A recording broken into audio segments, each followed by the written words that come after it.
Hello बच्चों, इस video में हम करने जा रहे हैं कार्यपत्र का 78। विषय आपका हिंदी, कक्षा है 10वीं।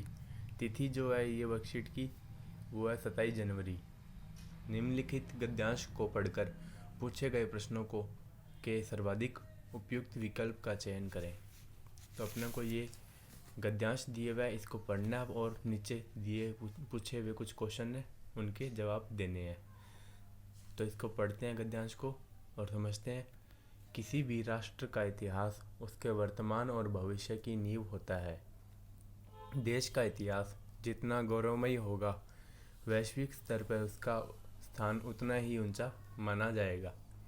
यूं तो बीता हुआ कल कभी वापस नहीं आता, लेकिन उस काल में बनी इमारतें और लिखे गए साहित्य उन्हें हमेशा सजीव बनाए रखते हैं।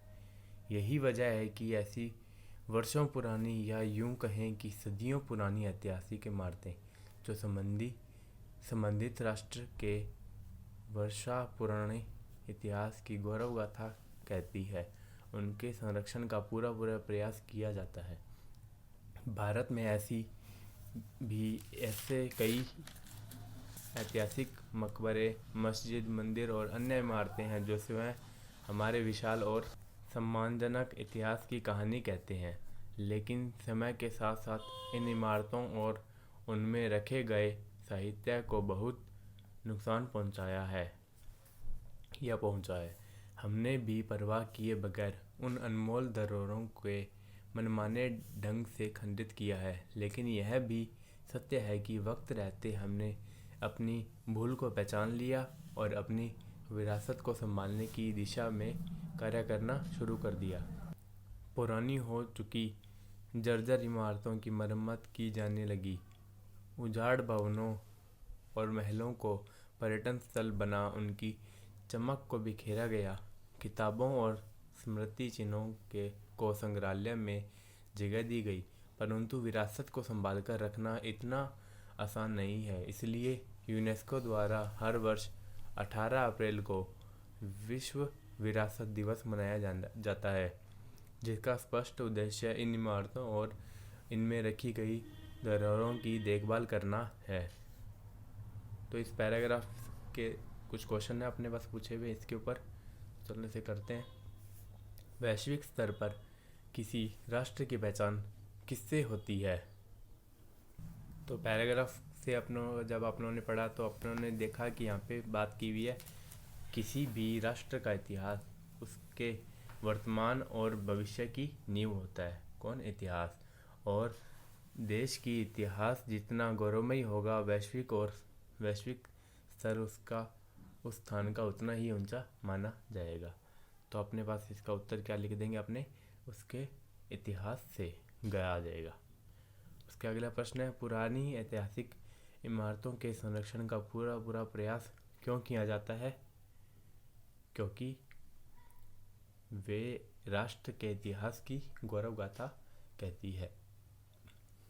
ये इसका उत्तर हो जाएगा, क्योंकि अपने उन पैराग्राफ में पढ़ा था उसमें अपनों को बोला गया है कि पुरानी ऐतिहासिक इमारतों के संरक्षण का पूरा प्रयास इसलिए किया जाता है क्योंकि वे राष्ट्र के इतिहास की गौरव गाथा कहती है। यानी किसी भी देश के जो वर्तमान और भविष्य जो होता है वो इतिहास से ही कहा जा सकता है। यानी इतिहास को देखकर ही उसके बारे में कुछ कहा जाता है।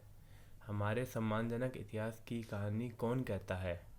तो अपनों ने पढ़ा था पैराग्राफ में, यहाँ पे बोला भी हुआ है कि क्या क्या यहाँ पे है। ऐतिहासिक मकबरे, मस्जिद, मंदिर और अन्य इमारतें। तो इसका उत्तर क्या हो जाएगा? ऐतिहासिक मंदिर, ऐतिहासिक मकबरे, ऐतिहासिक इमारतें। तीनों तो लगा नहीं सकते, इसलिए क्या हो जाएगा? सभी। और उसके अगला प्रश्न है, समय रहते हमने अपनी किस भूल को पहचान लिया? तो किस भूल को पहचान लिया? तो इसका उत्तर क्या हो जाएगा? अपने विरासत के प्रति उदासीनता।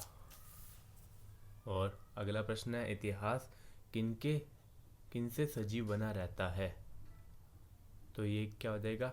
इसका उत्तर इमारतों और साहित्य से। और उसके अगला प्रश्न है, छठा प्रश्न, विश्व विरासत दिवस प्रत्येक वर्ष किस तिथि को मनाया जाता है? तो उत्तर हमने पढ़ा था, यहाँ पे क्या था? 18 अप्रैल था। ये यहाँ पे लिखा भी हुआ है, ये रहा 18 अप्रैल। और उसका अगला प्रश्न है लास्ट, विश्व के प्रसिद्ध ऐतिहासिक स्थल और इमारतों के संरक्षण के लिए कौन सी वैश्विक संस्था कार्य कर रही है।